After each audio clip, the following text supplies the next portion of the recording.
9 times 9 is 81. 3 times 27 is 81.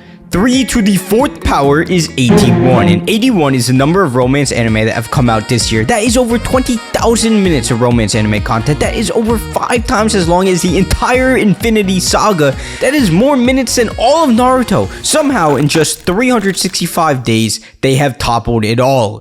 If you're wondering why 81 is such a big deal, there's only 83 shonen that have come out. We've somehow got to the point where there's only two productions that separate the biggest thing ever and whatever the hell this is. We're gonna dissect these eerie fandoms and watch more romance anime than I want to admit, and try to answer 3 very important questions. Do romance anime accurately depict love? What is the perfect romance anime?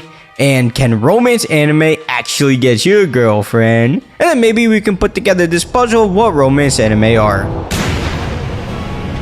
The first step of this all is understanding the romance anime community. Figure out what they look like at their best and worst. And if you think that's irrelevant, think. There's people in the community who post stuff like this with pride. Look at him. Take a look.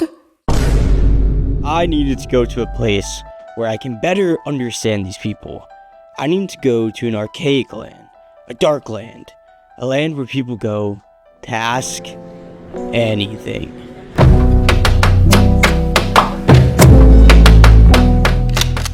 First goal, make a name, something romance anime fans will connect with and also want to talk to. So, Feet Lover 69420 it is. Second step, switch to dark mode. Third step, start posting. Why do people like romance anime? Will romance anime get me a girlfriend? Is romance anime realistic? And whilst I eagerly awaited responses, I stumbled upon something I shouldn't have. I found a post on r/starter packs titled, "The Romance Anime Starter Pack." With fear, I clicked. Unsure of what to find. What? It was at this point I realized this was not a deep dive. This was an investigation. I mean, what kind of people put fireworks on the same tier as incest? What the fuck are we dealing with here? Then something dawned on me. Think about it. When you're trying anything new, what do? Do you do a Reddit investigation and find out what hardcores are saying about whatever it is? Fuck no! You head on over to Google and type in, "What is the best romance anime?" Google AI bullshit said Toradora, Kimi no Todoki, and Tsuki ga Kiriri.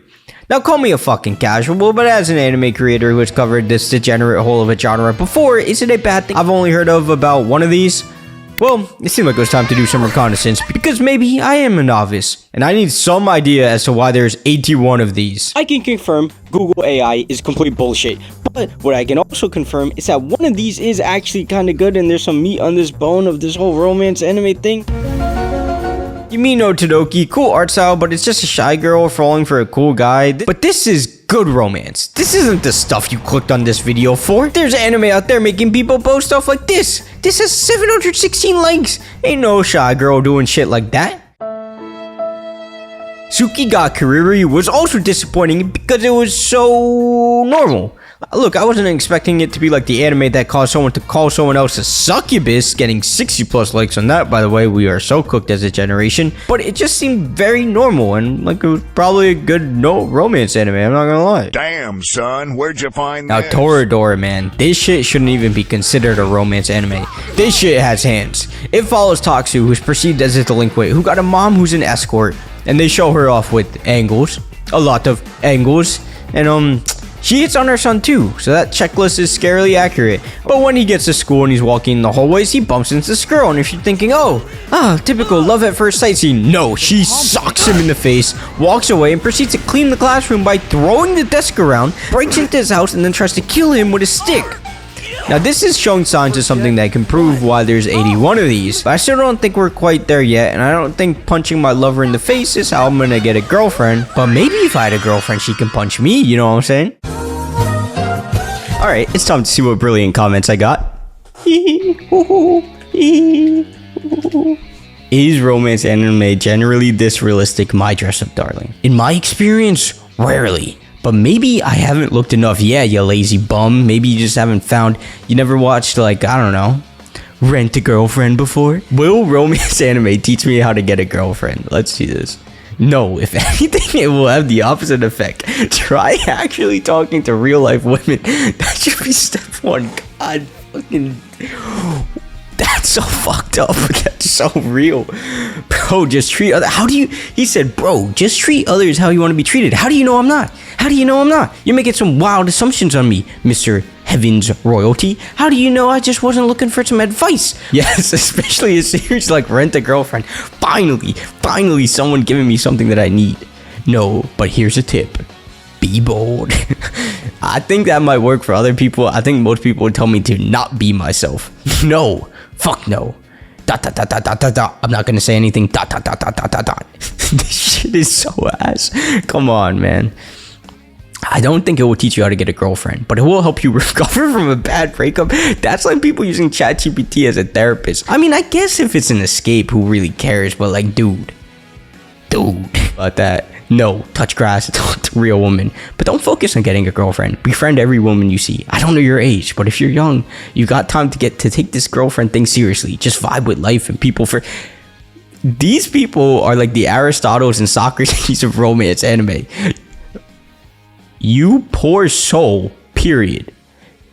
He's calling me a poor soul and he's a top 1% commenter. What the fuck are you talking about? Those guys were way too pure and wholesome for my understanding. I wanted something dark, you know what I'm saying? I wanted something crazy.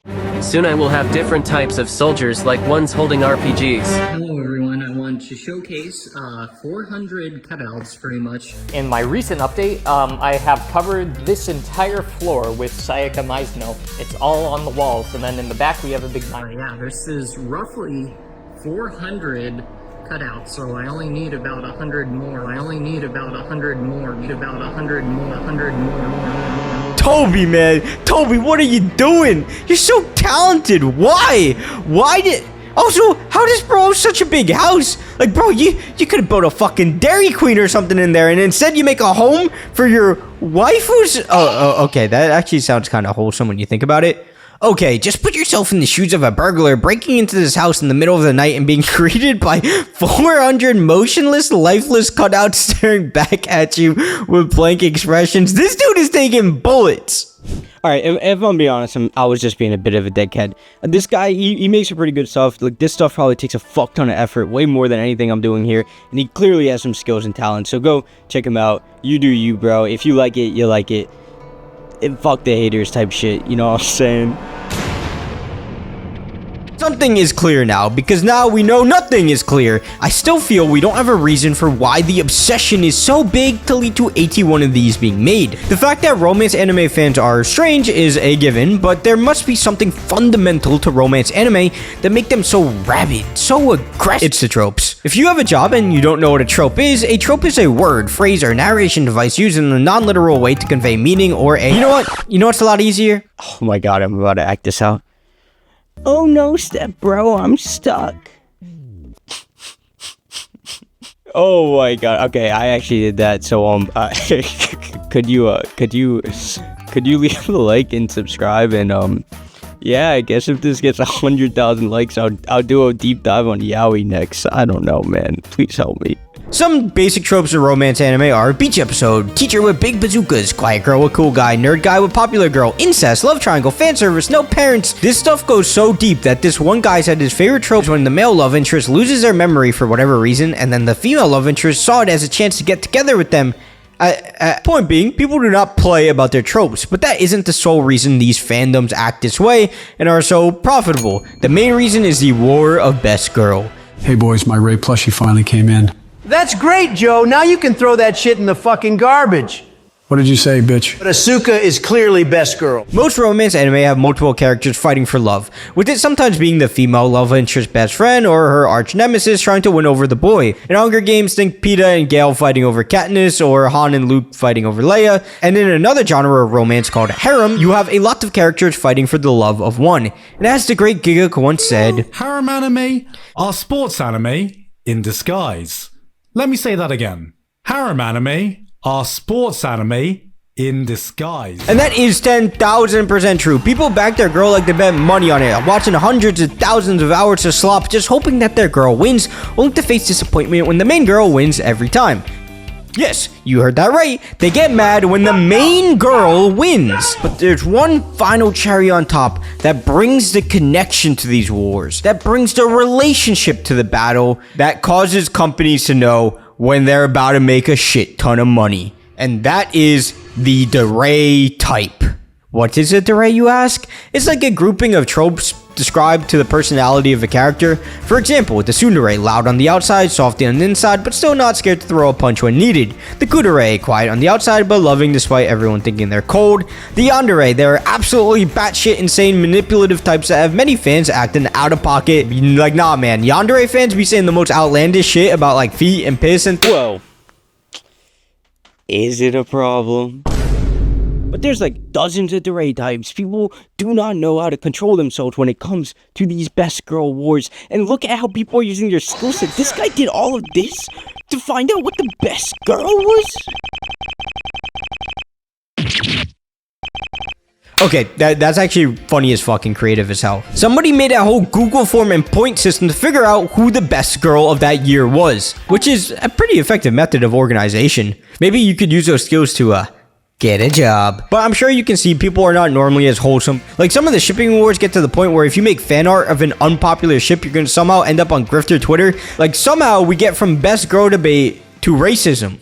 But I guess that's just the internet nowadays. It's gotten to the point where there's so many romance anime and fandoms that act like this, and the shows are so formulaic, there's gotta be a reason why. And I think the best way to figure that out is to interrogate someone who's obsessed with this genre. Interrogate someone who's covered the genre. Why don't we interrogate the #1 Rent-A-Girlfriend fan on the planet? Rent-A-Girlfriend is the greatest anime of all time. What? You're joking, right? No! Okay, I just want to know, why do you watch it? Ruka and Chizuru-san are the two greatest characters in all of fiction. Stop. We get it. Let's try a different approach. Do you go outside? Only to go on a walk to think about the deeper plots of the story. Do you talk to people often? I have an AI Chizuru chatbot. That right there, that was cringe. Don't ever do that shit. Not even as a joke. I can't believe I just did that shit. That was worse than the stepbro laundry. I am so sorry. Let's just move on. Can we move on? I mean, wait till you hear about, Dojin culture. What? Yeah, so let's get into that. If you don't know what a dojin is, that is a manga or comic book that is, cultured. And in dojin culture, it's quite common for artists to use their esteemed skills to have the characters they really like getting together and, doing the deed. Some people even draw their favorite female romance characters cheating on the male protagonist with what is called an ugly bastard. That this is to allow the the reader who's a degenerate to self-insert into said ugly bastard and feel like they're the one. Yeah, let's move on. So I compiled a bunch of recommendations from YouTubers and fans as well as well-known classics to get a better scope of the material that people are so attached to. So let's take a gander at some of these and look at some of their tropes, and then we can categorize them while creating our very own checklist of things. Let's see, Origaru. This is one of the most popular. We had an extremely harsh and mean main girl, a loser protagonist, a teacher, a comic relief friend who's gonna fall for the MC and probably inevitably lose, and honestly, I really like this one. I can see why it's one of the peaks. Citrus now. This was strange. Transfer student to an all-girls school, and there is a teacher love interest. There is a student council that acts like the fucking military, and one of the most common tropes, the love interest somehow moves in with the main girl. And as you can see, they are all girls because this is a Yuri. Now, Yuri in itself requires its own video. But next, we move on to the Go, Kaguya Love-sama. But if you're still confused as to what this is, do you remember this trend?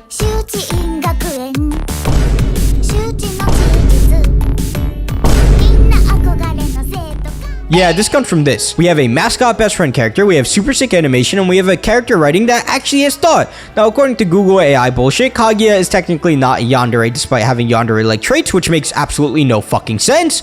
But I can confirm the hype is definitely real. Your Name, you know, the classic that a whole bunch of normie fans watch. We got gender swap, animation, plus, blah, blah, blah, blah, fire song, and some supernatural aspect. It's Your Name. Too bad the producer's a fucking freak. We can add that to the checklist as well. 100 girlfriends. Literally everything you can imagine, plus everything. And finally, my dress-up darling, otherwise known as fan service plus. But can you do that 81 times? Is there really that many twists to have? Like, what the yes. Like, yes. Yes, yes, yes, yes, yes, yes. Fragrant Flower. It's beautiful. It's wholesome. It's lighting up the community. And then we get, please put them on, Takamine-san. The description of this says, seemingly unbothered, Takamine reveals to him that she has an ability called Eternal Virgin Road, which allows her to undo any mistake she makes by taking off a piece of her underwear. That isn't even the craziest thing there is that came out this year. There's like 5 furry romance anime coming out, and honestly, that's not even surprising. And after that, we got a fucking Yuri anime that watches like the craziest battle shonen you can ever imagine. After all of that, there's a harem anime that came out this year called Chitose is in the Ramoon Bottle. And honestly, compared to the Takamine song and the furry romances, honestly, it's tame. It's lame. It's unoriginal. Like, what is this fucking shonen? It's pretty clear that the yoink and twist of this genre is as bad as isekai, let's be honest. You have a typical romance scenario, you sprinkle in some deres, you sprinkle in some tropes, and then you figure out what the thing of it is going to be, with them bonding over cosplay. Will it be a girl speaking Russian, or will it be a girl falling in love with a beast folk who went to their school? And the thing is, that all may sound bad, but I want more. Look, to be honest, I think there's a lot of like bullshitters out there who are gonna make an argument that romance anime are some part of the male loneliness epidemic. Think about how fucking crazy huge K-dramas are. K-dramas and rom-coms are not a particularly new and revolutionary thing. Friends, you know, Friends is some fucking bullshit. Alright. If you like Friends, I'm sorry. But there's a lot of people that think Friends is like the greatest thing since fucking taking a shit. Let's be honest. Like, I'm sure you could tell throughout this video, it's a lot more fun and lighthearted than people make it out to be. Like, it's not some sign of degeneracy if you fucking care about what girl wins. A lot of people are just having fun. I think when you go on Twitter and you see like some of the fucking people that haven't seen the light of day in years, need to go on fucking LinkedIn for the first time in their life, need to go, I don't know, make a friend, and they're actually arguing like it's their life depends on it, on who the best girl is, then yes, there's an issue there, and there's probably something deeper to it. But if you are looking for any bigger reason as for why there's so many romance anime fucking all over the place, you can't escape from it, I think it does come down to, in part, because of Japan's obsession with high school. A lot of these authors, a lot of these mangaka are not actually writing a fantasy of their past. They're not actually looking back in their past, being like, yeah, I want to relive this high school romance. They are trying to fantasize what their high school romance would be because they didn't have it. So that's a part of it, for sure. You know what else is funny? They always talk about like the male lonely, like women can be lonely too, you know? Maybe there's a girl out there that really likes the furry shit. I'm talking about you, Bao the Whale. I don't even know anything about VTubers, but if you don't know what I'm talking about, there's this VTuber called Bao the Whale, and the only thing I see about her on any Twitter feed is her gooning over some furries, which... shout out, hey, that's respect. I was making fun of furries, but she is like the leader of the furry fucking revolution. She's making that, I feel left out, I'ma be honest. But I think in terms of what makes the perfect romance anime for, you know, the masses, it really is just the craziest twist you can imagine on the yoink. Like, you could probably have somebody like marrying a fish or something, you know? It's not the wild, I mean, there's fucking My Little Sister Can't Be This Cute, which I don't know why it's being made. I know why it's being made. It's just made for an unfortunate... It's the same community as us, guys. We're better than them. We gotta make sure people know we like the cool anime, like Rent a Girlfriend. So why is it so popular? I think it's so popular because people like bullshit. That's honestly what I think. And we were getting into it earlier. Bullshit in the sense of escapism. Like, people like things that they don't have to get too attached to. And I also think nobody is watching a romance anime thinking it's good for traditional reasons. That's like another huge thing that everyone talks about. Everyone clowns on isekai and rom-com people. We know it's bad. Like, we know. but we want more. You know what I'm saying? Wanting some deeper reason for why a genre exists. Like, if there's that many of them, it's also because it's easy to make. Like, realistically, it's just easy to make, and you know you're gonna get at least an audience there as long as there's a decent twist. So, in finality, will rom-coms get you a girlfriend? Honestly, I think it does. I think it does put you in the right mindset. It won't get you a girlfriend in the sense of, like, you'll get married. But I do think it does get you in the mindset of, like, you know what? Maybe if I had someone, maybe they could fix me. I'm definitely not fixing nobody else. But you know what you could do to fix me? You could leave a like, subscribe, and check out this video on showing non-anime fans out of context, sounds and unseen. So make sure you leave a like, subscribe, and I'll just see you.